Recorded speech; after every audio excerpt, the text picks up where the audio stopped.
This is going to be a spirituality kind of rant, so if you're not into the spiritual woo stuff, you just go ahead and scroll. I'm going to stop.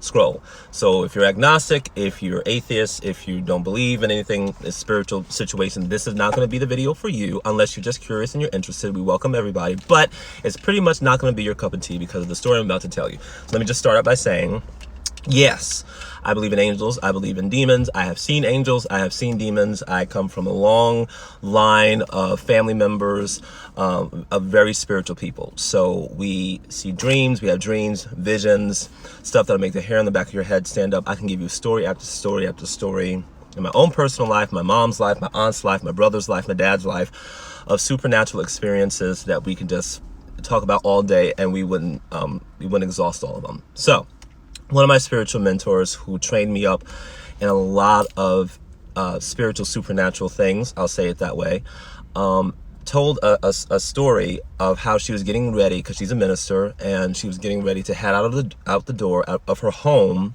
to go to a meeting.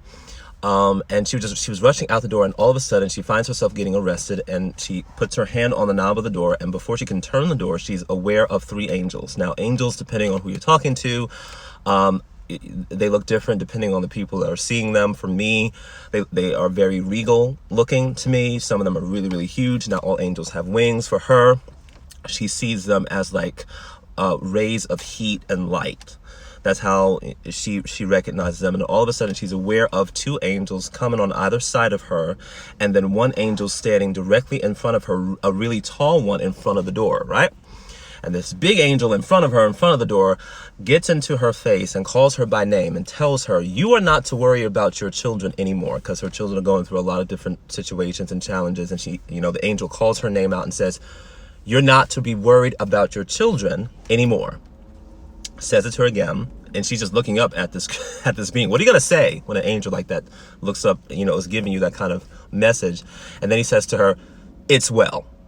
And with that, the angel in front of her disappears, and the 2 angels to the side disappear and disappear off the scene, and she's left in her hallway, in the hallway of her home, just sitting on the steps in the foyer, just thinking about what just happened to her out of the blue.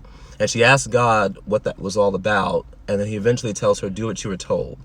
Now, in a very specific sense, God was confronting her about worrying over her children, but in a general sense, he was dealing with her about the sin of worry. So I said all that to say, whatever it is that you're worried about, stop worrying about it, because it's well.